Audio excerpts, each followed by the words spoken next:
Vamos lá, então, à nossa série Mais Fundo, né? Mais Fundo, transformação real para quem tem sede de vida. Mais uma vez, graça e paz, irmãos e irmãs. Hoje é o nosso segundo encontro dessa série Mais Fundo, transformação real para quem tem sede de vida. Na semana passada, a gente começou essa série e a gente começou uma reflexão compreendendo que o próprio Deus nos criou para sermos pessoas profundas, porque Ele é profundo, Ele é eterno, Ele colocou no coração humano o anseio pelo que é eterno, o anseio pelo que é divino, o anseio pelo que é infinito, né? E o que é ir mais fundo? Ir mais fundo é crescermos em intimidade com Ele, nos aprofundarmos na sua graça e desenvolvermos a nossa maturidade no conhecimento de Cristo Jesus. Como que a gente aplicou isso? A gente aplicou dessa maneira. Inclusive essa foi a oração desafiadora que a gente compartilhou semana passada. Você tirou foto, você anotou, você orou essa semana. Deus, em qual direção você quer me levar em 2023? Deus, eu quero ir mais fundo na sua vontade. Guia-me por Cristo Jesus. Amém. Essa foi a nossa oração semana passada. Porque só há mudança real se houver uma transformação de narrativas, né? Então eu preciso transformar mente, coração e mãos para haver realmente uma transformação. Hoje nós vamos mais fundo, afinal queremos transformação real. E aí quando a gente pensa em transformação real, né, e talvez isso já tenha até te tocado semana passada, vem dentro de nós vários tipos de sentimentos. Vários tipos de sentimentos. Como assim, pastor, sentimentos, né? Quando nós dizemos, Senhor, eu quero ir mais fundo nesse ano, algumas emoções são trazidas à tona. Emoções, algumas delas, de culpa. Em que sentido? Eu acho que eu não estou crescendo em Deus da maneira que eu esperaria. E aí talvez você se sinta culpado com isso. Talvez não seja culpa, mas seja uma presunção. Não, está indo tudo bem. Eu sou um bom cristão. Exteriormente está tudo ótimo. Eu não preciso ir mais fundo. É o sentimento de presunção. Às vezes é um sentimento super honesto de frustração. Quando a gente faz aquele exercício de autoexame. Eu queria, mas não deu. Eu queria, mas aconteceu alguma coisa. E aí você se sente frustrado. Enfim, não importa o sentimento que venha à tona. Todos nós estamos na mesma direção no sentido de que todos nós queremos crescer espiritualmente. Nós queremos tratar dos nossos pecados, nós queremos fazer uma limpeza no nosso coração, nós queremos melhorar a nossa postura diante da sociedade, da família e com Deus, né? Enfim, nós queremos ir mais fundo, porque todos nós sabemos que é preciso ir mais fundo, todos nós sabemos que é bom ir mais fundo, então nós estamos na mesma direção, nós queremos ir mais fundo. Só que a grande questão é, como? Como que nós vamos? Como que se dá isso? Ou seja, não é se nós queremos, porque querer todo mundo quer, mas como conseguiremos desenvolver então esse sincero aprofundamento da fé, do conhecimento do relacionamento verdadeiro com Jesus? Então você já deve ter percebido que o ponto central dessa série não é sobre palavras mágicas, não é sobre mantras, não é sobre um novo cursinho de coach gospel que o pastor Laci vai dar. Não tem nada a ver com isso daí. Não é sobre atalhos. No cristianismo não tem atalhos.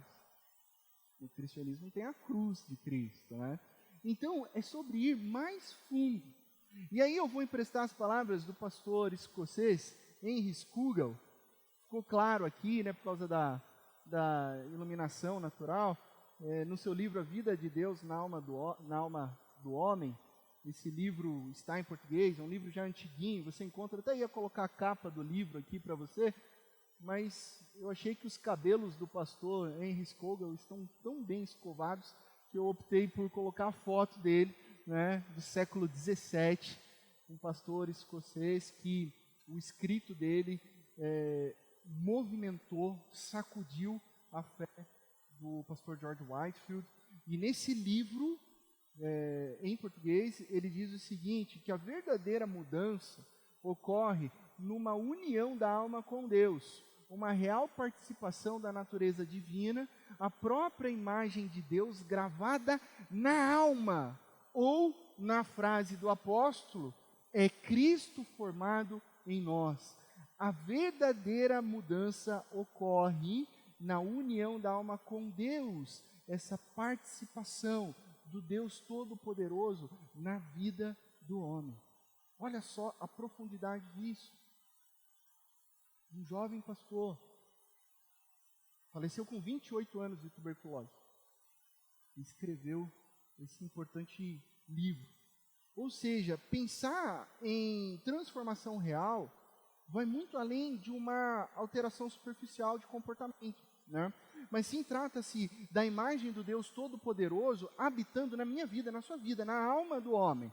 E de repente, você pode se encontrar frustrado de tentar alterações superficiais. De repente você inicia o ano 2023 cansada, né, de fracassar em resoluções, a ponto até mesmo de pensar de desistir de crescer espiritualmente, né? Eu escuto, sim, pastor, faz 5 anos que eu coloco como resolução ler a Bíblia toda em um ano, mas eu não consigo, eu vou desistir.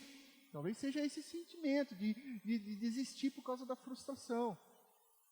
Mas não é sobre a resolução, é sobre um relacionamento com o próprio Deus. Então a mensagem de hoje vai nos revelar que existe sim a possibilidade de transformação real para quem tem sede de vida. Só que antes de tudo eu quero combinar com vocês 3 princípios de transformação. Se você quer transformar a sua vida, eu preciso combinar com você 3 princípios para você ir mais fundo na vontade de Deus em 2023. O primeiro princípio é sem pressa. E esse é um princípio importantíssimo para a sociedade ansiosa. Sem pressa. Deus trabalha com processos. Gente, Deus trabalha com processos. Existe transformação radical? Existe. Puxa, olha só o que Deus fez na vida do apóstolo Paulo. Foi assim num dia. E foi uma transformação radical? Sim, foi. Mas é exceção.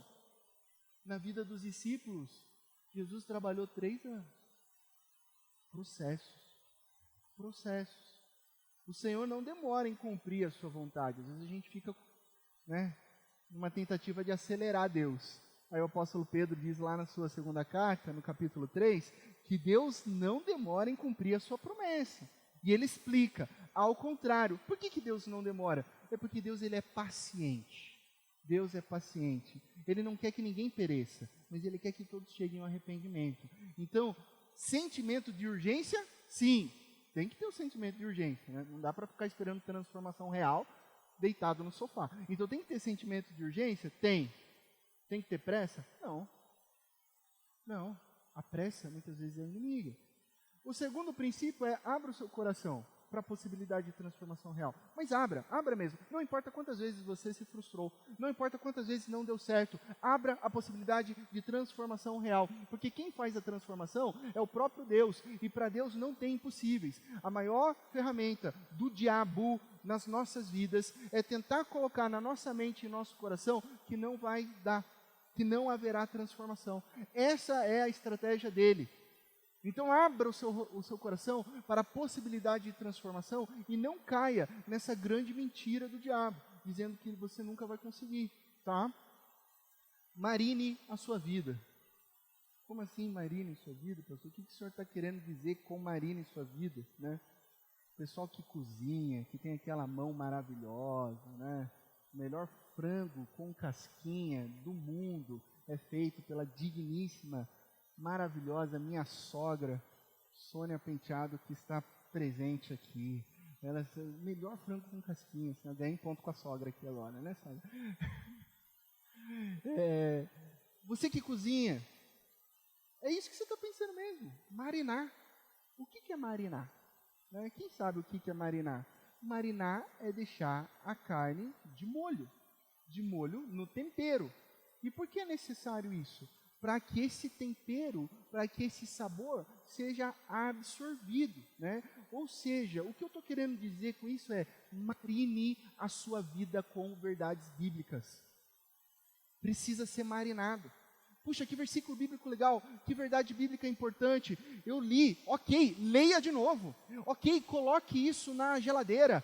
Medite isso durante a semana. Medite isso todos os dias. Marine a sua vida com a palavra de Deus. E aí o processo vai acontecer. Porque aí a sua vida vai começar a receber o sabor que vem do próprio Deus. Então o nosso combinado é esse.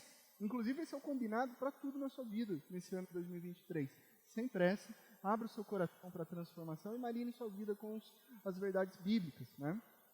Então vamos em frente, abra sua Bíblia em Efésios capítulo 3. Vamos para Efésios de novo, capítulo 3. Semana passada a gente conversou num texto ainda do capítulo 3, só que a partir do versículo 14 ao verso 21. Hoje a gente retorna um pouquinho e vai para o verso 8. Efésios capítulo 3, verso 8. Efésios, capítulo 3, verso 8, e eu quero chamar a sua atenção para esse único versículo.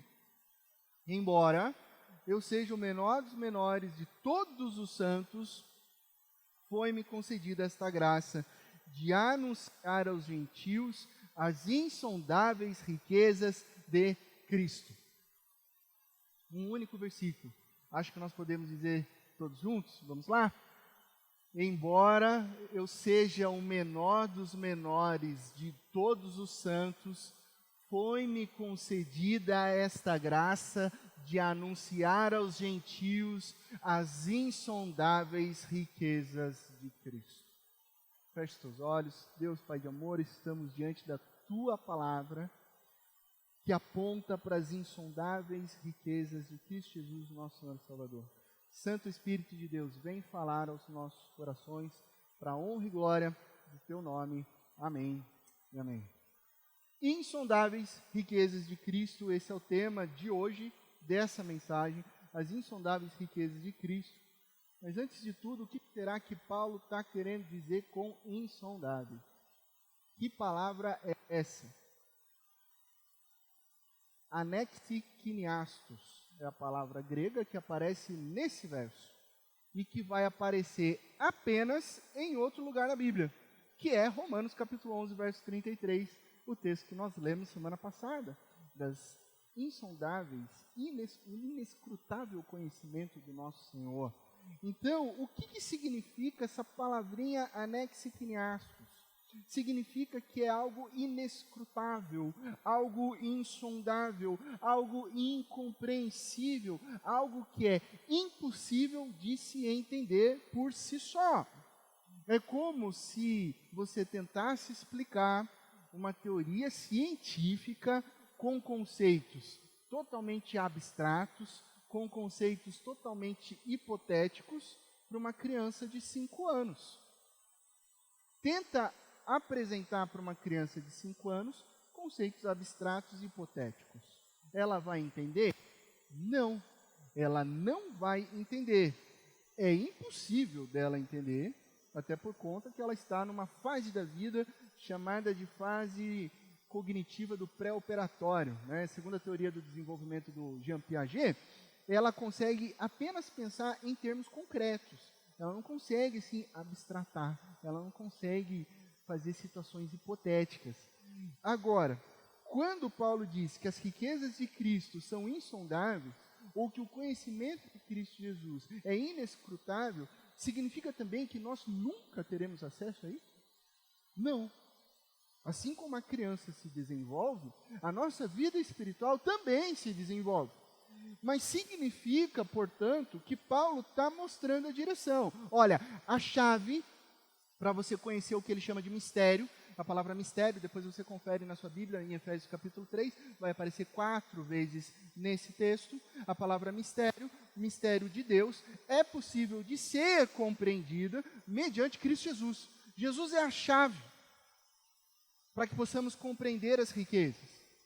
Então a verdadeira profundidade, a transformação real e o sentido da vida estão em Cristo Jesus. Qual que é o problema das nossas vidas então? Vou te dizer, o grande problema é acharmos que nós sabemos muito bem quem Jesus é, quando na verdade nós não sabemos. Nós achamos que sabemos, nós achamos que compreendemos, né, Jesus de maneira profunda. Sabemos a história de Jesus, sabemos da missão de Jesus, sabemos o que Jesus fez na sua morte, cruz, ressurreição, nós sabemos tudo isso conceitualmente, podemos explicar para as outras pessoas e está tudo correto, está tudo muito bom. Mas enquanto nós não compreendemos que Jesus é o Deus que se fez carne, se nós não compreendermos que Jesus é o Deus que se fez pessoa, que como diz o Evangelho de João, nós vimos a sua glória, vimos a sua graça, a sua bondade. Jesus veio ao mundo como homem, Jesus teve cheiro, Jesus abraçou e foi abraçado, Jesus é uma pessoa. Se a gente não entender isso, a gente não vai conseguir compreender que Ele deseja se relacionar conosco de uma maneira íntima. Se nós não entendermos isso, nós não iremos nunca mais fundo, porque nós ficaremos presos a uma espécie de Jesus força, a uma espécie de Jesus conceito, uma espécie de Jesus segundo os livros de teologia sistemática, uma espécie de Jesus definido, uma espécie de Jesus colocado dentro de uma caixinha, um Jesus júnior, um Jesus descafeinado, um Jesus de acordo com o meu pressuposto humano, que eu enquadrei e eu defino quem é Jesus. E a consequência disso é terrível, porque se eu coloco Jesus dentro de um conceito, eu nunca vou descobrir as riquezas, eu nunca vou descobrir as maravilhas, eu nunca vou descobrir a infinitude da realidade de quem Ele é. Então, nós precisamos o quê? Nos relacionar com esse Deus, que é relacional, que é pessoal, que se fez, o Verbo se fez carne para se relacionar conosco. Pergunta simples aqui para a igreja, nesse salão aqui, estou olhando assim para todas as pessoas, nesse salão, pergunta simples, básica, quem que desse salão me conhece mais profundamente? Desse salão aqui. Oi? Não foi uma pergunta difícil. Quem foi? Minha digníssima esposa. Boa, pergunta simples, gente. Não é pegadinha do pastor nem nada, assim, né? Minha digníssima esposa é a pessoa aqui que mais me conhece profundamente. E por que ela me conhece profundamente? Porque há 17 anos atrás, a minha mãe entregou para ela um manual, Como Compreender o Lacizinho do Coração. Entregou para ela um livro e ela leu sobre a minha história. Não é por isso que ela me conhece, né? Porque ela fez um estudo de estatística sobre o meu passado. Não é isso. Muito embora mulheres, hoje é importante fazer um estudo, tá? Meninas solteiras e tal, homens solteiros. É bom às vezes dar uma pesquisada no histórico, né? Para ver se é uma dica, né? Mas não é isso que vai fazer conhecer a pessoa profundamente, né? Ela me conhece bem e eu a conheço bem, a minha esposa, porque nós estamos num relacionamento. É o relacionamento. Vocês que estão aqui com suas esposas, esposos, vocês se conhecem cada vez mais porque vocês estão num relacionamento mútuo. É isso que traz o conhecimento. Então, é dessa maneira que Cristo Jesus quer se relacionar comigo, com você. Não é conceito, não é intelecto, não é livros de teologia, muito embora eles sejam importantíssimos, né? Bom, o pessoal aí se preparando para a universidade, né? Thaís estudando, né? Lolo ali ao fundo, né? Tudo já no ensino médio, né? Alguns já na faculdade. Vocês se lembram? Aqui, olha essa Aninha, né? Chegando o vestibular. Quem que descobriu a América? Essa é fácil para todo mundo, né? Quem descobriu a América? Cristóvão Colombo. Tá? Vamos pensar. Vamos pensar que Cristóvão Colombo está descobrindo a América, ok? Chega no arquipélago hoje das Bahamas, né? Mas é ali que ele chega. Ele encontra algumas ilhas, ele encontra alguns nativos.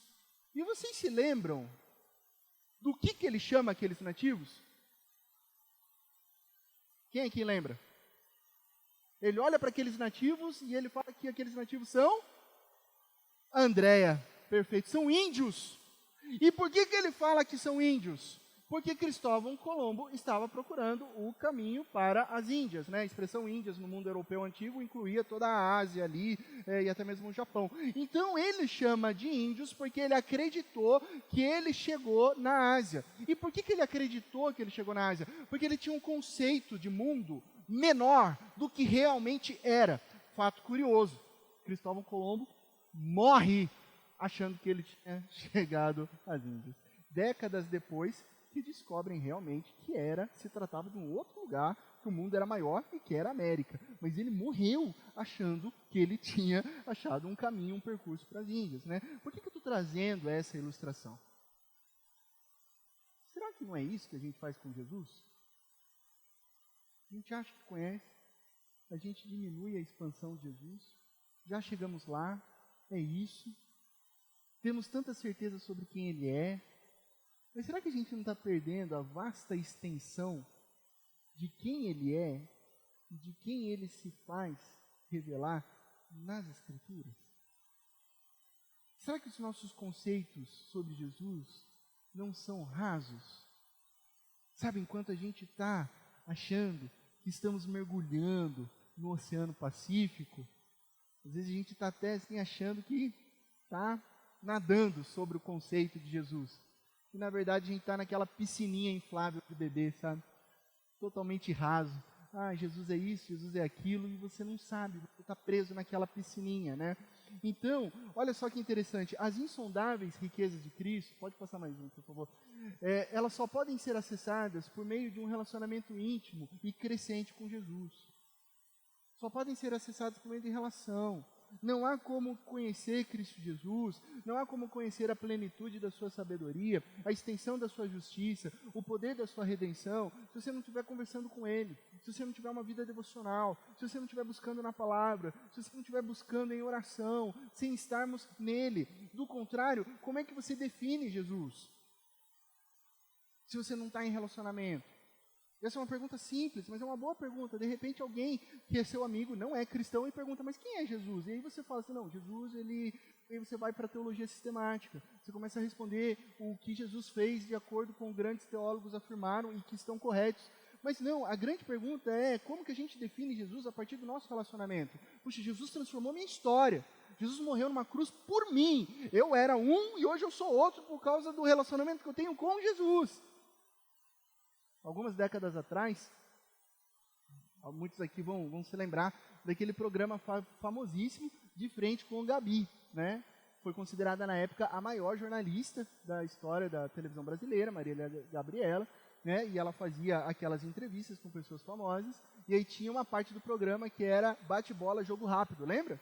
Você se lembra disso? Bate-bola, jogo rápido? Tinha que ser rapidinho a pergunta, e ela, muito inteligente, a pergunta que ela elaborava era quase que de apenas uma palavra, né? Ela falava sonho, a pessoa respondia.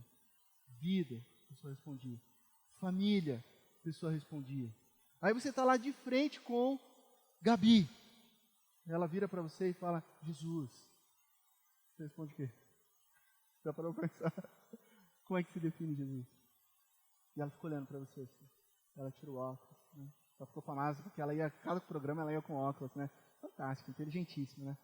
Falava daquele jeito, Jesus. E você vai responder o quê? Como que a gente define? A Bíblia dá uma direção.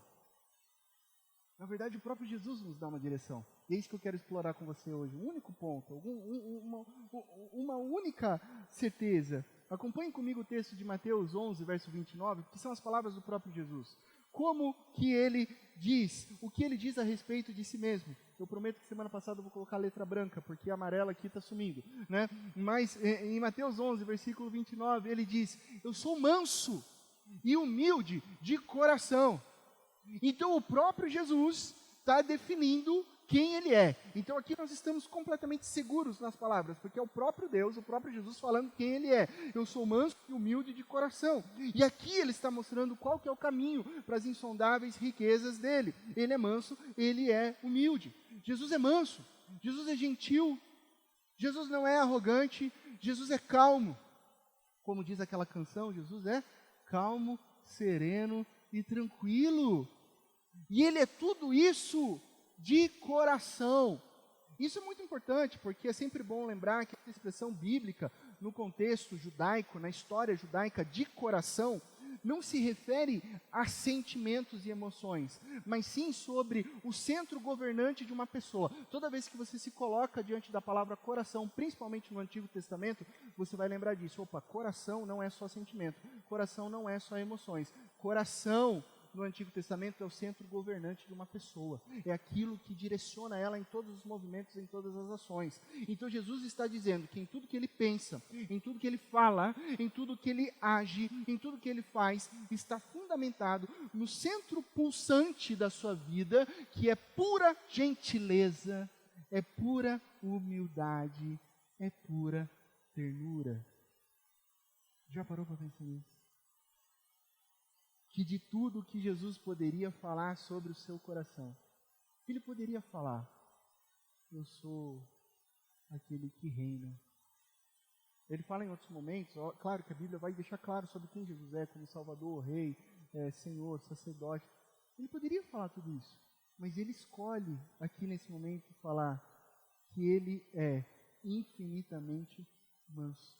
Eu sou infinitamente manso. Eu sou humilde de coração. Jesus é a pessoa mais gentil e menos beligerante do mundo. E ao mesmo tempo que a força infinita em Jesus, que quando ele precisa ser duro, ele é duro, ao mesmo tempo que a força infinita, há também nele mansidão sem fim, que nos acolhe. Então ele é deslumbrantemente resplandecente e ao mesmo tempo infinitamente amável, infinitamente gentil, infinitamente amoroso. Então, quando nós expandimos, quando nós descompactamos o versículo todo, o que a gente encontra no verso 29? Ele completa: tomem sobre vocês o meu jugo e aprendam de mim. Olha, aprendam de Jesus. É sobre a vida? É sobre ir mais fundo? Venham comigo, pois sou manso e humilde de coração, e vocês encontrarão descanso para as suas almas. Ele mostra a direção. E muitas vezes a gente se sente inadequado diante de Jesus. E muitas vezes nós olhamos com honestidade para as nossas deficiências, as nossas necessidades, e a gente fica meio que numa resistência de ir até Jesus. Porque a gente fala assim: mas como que eu vou para Jesus? Jesus é tão santo, Jesus é tão bom, Jesus é tão perfeito, e olha como eu sou, isso é impossível. Mas é aí que nós somos completamente surpreendidos, porque esse descanso que Ele promete para as nossas almas, Ele promete para quem está cansado, para quem está sobrecarregado. A vida só é abundante, as pessoas só descobrem a verdadeira vida, aquelas que se reconhecem mortas. Aí você descobre a verdadeira vida. A transformação real só acontece para quem tem sede, só é saciado quem tem sede. Quem tem saúde não precisa de médico, mas sim os doentes. Por isso Jesus vai dizer em Marcos capítulo 2, eu vim chamar pecadores e não justos. Eu vim chamar quem precisa, eu vim atender quem está quebrado. Eu vou comer, eu vou jantar com quem é excluído. Eu vou estender a mão, eu vou abraçar a prostituta que é largada na rua. Eu vou tocar aquele leproso que há décadas não recebe um toque, um abraço e só recebe pedrada. Então Jesus é manso, Jesus é humilde, Jesus é infinitamente amável e Ele vem chamar pecadores. Então se você é pecador, se você se reconhece assim, eu vou te dizer uma coisa muito importante: você está na fila preferencial de Jesus. Você não precisa pegar senha, você não precisa pagar, você não precisa fazer alguma coisa, pelo contrário, o próprio Jesus vem até você. Isso é o Evangelho, Ele vem ao encontro do seu coração, Ele percebe a tua angústia muito antes de você, e para te trazer cura, não para te trazer julgamento. Ele percebe a sua pecaminosidade, para trazer perdão e salvação. E é isso que você precisa entender hoje nessa pregação, de um único ponto só. Para você conhecer as insondáveis riquezas de Cristo Jesus, você precisa compreender que Jesus é manso e humilde de coração. De novo, não pode ser um mero conceito intelectual. O convite de Jesus é que aprendam com Ele. caminhem com Ele, comam com Ele. O processo de discipulado e ensino nas Sagradas Escrituras, no mundo antigo, era de jornada, era de caminhar, era de se relacionar, ver como eu acordo, ver que horas eu durmo, como a gente come, como a gente dá risada, vamos pescar, vamos ajudar as pessoas, vamos viajar, a rota é longa, é 3 horas de viagem para cruzar ali toda a região da Galileia. O que a gente vai fazer nessas 3 horas, se não existe ainda videogame? Então a gente vai conversar, a gente vai contar piada, a gente vai viver a vida, a gente vai se edificar. É isso, é relacionamento. E Jesus nos chama para quê? Para que a gente aprenda dele, caminhe com ele, nos alimente dele, para que então a gente receba descanso verdadeiro dele. Eu não sei quantos de vocês estão acompanhando, eu comecei agora, terminei, tem uma série interessante na Netflix, chamada The Chosen, ou Os Escolhidos, algo assim. Quem aqui está assistindo ou assistiu essa série? 1, 2, poucas pessoas. A Aninha aqui também, Thaís. Gente, essa é uma série para você reunir a sua família e assistir junto. Eu assisti a primeira temporada junto com a Bela, né? E o que é? É uma série sobre a jornada de Jesus, né? Então é uma série que enfatiza as verdades bíblicas ali. Claro, gente, como toda série, como toda novela, acresce outras coisas ali. Vamos assistir novela da Record, ou The Chosen, e esquecer de ler a Bíblia, tá, gente? Não é isso que o pastor está falando, tá? É uma produção cinematográfica, tá? Mas o que me espantou nessa série The Chosen, e que é diferente de todos os filmes e séries que eu assisti anteriormente, é como eles retratam esse Jesus relacional. Como eles retratam o Jesus manso, o Jesus humilde, que chama pessoas, que chama Mateus, que é cobrador de impostos, e quando chama Mateus, Pedro fica mó bravo com Jesus e fala, não, você não vai chamar esse cara, não pode, ele não. E aí Jesus continua naquela série muito manso, muito humilde, muito amável, falando, Pedro, por que eu não posso chamar ele, se eu chamei você? Aí Pedro fica meio desconcertado, né? E aí é muito gostoso assistir em família, porque a Isabela falou assim, nossa, mas eu li essa história na Bíblia, e, nossa, mas Pedro é assim mesmo, não é? E a Isabela às vezes falava assim, não, mas isso não está escrito na Bíblia. Eu falei, filha, não está escrito na Bíblia mesmo, isso é só uma produção, tá? Então tem coisas aqui. Mas enfim, fica a dica aí de uma série boa na Netflix para você assistir em família, considerando que a Bíblia que traz a verdade principal, tá, gente, né? Você, pastor, parei de assistir, parei de ler a Bíblia, porque eu só assisto agora séries sobre Jesus. Não é isso que eu estou dizendo aqui, tá? Mas, enfim, ir mais fundo, é também, basicamente, uma luta contra as nossas próprias mentes, tá? Que conscientemente ou inconscientemente tentam reduzir Jesus, tenta diluir Jesus ou tenta fabricar um Jesus à nossa própria imagem e semelhança. Por isso que a Bíblia, ela dá um direcionamento para nós. Pare de fazer isso. Pare de reduzir Jesus aos seus pressupostos e se relacione com Jesus, que se revela nas Escrituras como manso e humilde de coração. Então, o caminho das insondáveis riquezas de Cristo é conhecer e seguir esse Jesus. Caminhando para o final, diante de tudo isso, de como Jesus se revela, como nós podemos na prática conhecer as insondáveis riquezas de Cristo? Aí a gente precisa fazer uma pergunta simples, mas fundamental. Uma pergunta que você vai fazer para você, e que eu faço para mim. Quem Jesus afirma ser? Essa é a grande pergunta. Quem Jesus afirma ser? Quem Jesus diz quem ele é? Não é o que o pastor Laci diz que Jesus é. Não é o que a série The Chosen diz que Jesus é. Mas quem Jesus afirma ser quem ele é? Talvez você tenha escutado já uma pergunta, né? Do tipo assim, o que Jesus faria? Ou, em tal situação, o que faria Jesus? Essa pergunta tem objetivos muito positivos. É uma pergunta legal, né? Essa pergunta é o tema de um livro. Mas ela abre também um perigoso precedente para que eu encaixe um tipo de Jesus dentro das minhas perspectivas, que muitas vezes podem ser equivocadas, né? E aí começam aquelas discussões polêmicas, né? Se Jesus faria tal coisa ou não, em tal situação da pós-modernidade. E aí você tem um cristão que fala, não, Jesus faria isso. Aí você tem um outro cristão piedoso também que fala, não, mas Jesus faria aquilo, outro, tal, né? Das perguntas mais polêmicas possíveis, né?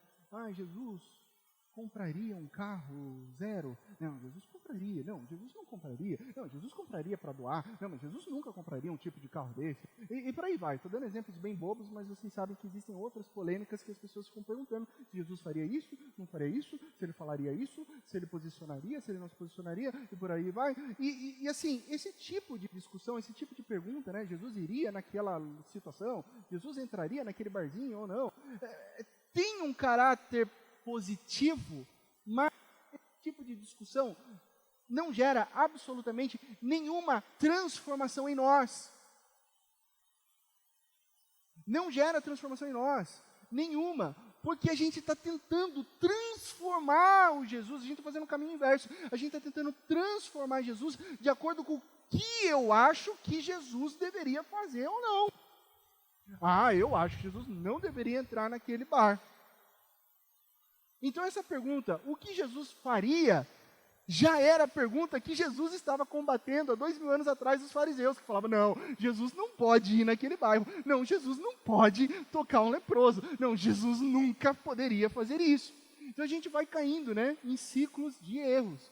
Então a grande questão é, o que Jesus já fez? Essa é a pergunta. Porque Jesus já fez tudo o que ele deveria ter feito. A obra dele é consumada e totalmente necessária e completa para mim e para você. Então a pergunta é, como ele é, não o que ele faria, ele é, como ele é eternamente, como eu posso seguir os seus passos de acordo do jeito que ele se revela aqui nas Escrituras. Essa é a grande pergunta, como ele é, o que ele fez, como ele falou, como ele agiu, já está tudo aqui. É tudo que eu preciso, tudo que você precisa, já está tudo aqui. Eu não preciso ficar assim, sabe, conjecturando. Não, já está aqui, a resposta já está aqui. Então eu quero ser até um pouco mais direto, porque o título da nossa série é Transformação Real para quem tem sede de vida. E você nunca será transformado, você nunca será transformada, enquanto não conhecer e saber sobre o coração de Jesus, no que diz respeito à sua mansidão, no que diz respeito à sua humildade infinita. Então a direção para o ir mais fundo é a gentileza, a serenidade, a mansidão e a humildade do próprio Jesus. É entender que o coração de Jesus, eu queria que você guardasse isso, pode passar o coração de Jesus, ele é movido por aquela atitude que, fundamentada no amor, se retira para um segundo plano em favor do outro. E por isso que ele é manso e humilde de coração, porque vem das entranhas de Jesus. Vem do ser de Jesus, o que a Bíblia chama de compaixão, que a palavra grega um tanto estranha é splagknizomai. Jesus está caminhando e de repente ele vê algumas pessoas, ele vê alguma situação, ele para, ele muda a direção, porque cheio de compaixão, ele precisa agir em favor do outro.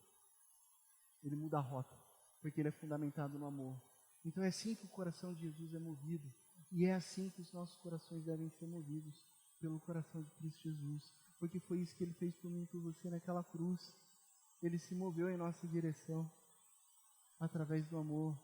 Então no caso de Jesus, ele dá a sua própria vida para que vivamos. Ele morre a nossa morte para que ganhemos a vida eterna. E aí somente um coração manso e humilde pode realizar uma obra que transforma as nossas vidas. Então em toda situação, no seu trabalho, na sua família, na educação dos seus filhos, a pergunta é, como eu posso multiplicar, reverberar, expandir o próprio coração de Jesus? Como eu posso agir no meu casamento de uma maneira humilde e mansa? Como eu posso trazer uma palavra de exortação ao meu amigo, mas mantendo coração manso e humilde? Como eu posso educar as crianças mantendo mansidão e humildade?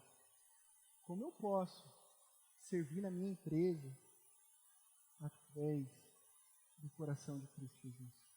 Jesus já fez, Ele já mostrou para nós. Ele só está falando, vem e aprendam em mim. Às vezes é difícil compreender diante das nossas falhas, dos nossos erros, dos nossos pecados. Só que a palavra de Deus também nos ensina uma coisa muito importante.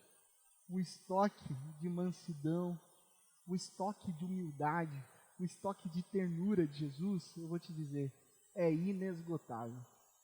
É inesgotável, não tem fim. Não tem fim. Então, por mais que você se sinta o pior dos pecadores, eu sei como é isso, porque muitas vezes eu me sinto dessa maneira. A pessoa mais fracassada do mundo, a palavra de Deus é: onde aumentou o pecado, transbordou, superabundou a graça. Não existe nada maior que a graça de Cristo Jesus. É ela que nos move. E é no seu coração que Cristo quer habitar. É na sua vida que Jesus anseia trabalhar. É através de sua história que Jesus deseja revelar as insondáveis riquezas de Cristo. O Jesus que é manso, o Jesus que é humilde de coração. Que Deus te abençoe, na mais absoluta certeza, que em Cristo Jesus todas as coisas ficarão bem. Amém? Lições práticas de vida. Gente, esses slides aqui do final é para você anotar, para você tirar foto, assim, não é só porque é bonitinho, não. É para, durante a semana, aplicar, tá? Por isso se chama lições práticas de vida, tá? Então, faça da sua jornada de aprofundamento um caminho para o próprio Cristo. Relacionamento com Jesus, tá? Prioridade, conhecer a Cristo. Eu chego lá no seminário, agora vai começar aulas daqui 2 semanas. Primeiro ano, lotado, ansioso, entrando em sala de aula, comprando livro, ganhou dinheiro da SAF, e aí pediu livro, e ganhou, e mostra, ó professor, eu comprei esse compêndio. Eu olho e falo, muito bem. Sua leitura bíblica como é que está? Não gagueja para mim. Guarda o livrinho lá. Primeiro você lê a Bíblia, depois vem livros de teologia sistemática e tal. Então vamos priorizar, né? Faça a jornada de aprofundamento, um caminho para o próprio Cristo Jesus. Leitura bíblica, oração, não busque atalhos, não tente reduzir a Jesus a quem você acha que Ele é. Né? Tem gente que reduz Jesus a episódios, né? Não, Jesus, ele é bravo porque ele virou a mesa do templo. Aí a pessoa pega só aquele episódio e acha que Jesus é daquele jeito. Não, vamos olhar para toda a narrativa bíblica para quem Jesus é. Tá? Busque o conhecer. E não tem outro lugar que a gente possa conhecer Jesus a não ser aqui na palavra dele. E aí você vai ser surpreendido pelo amor de Cristo Jesus.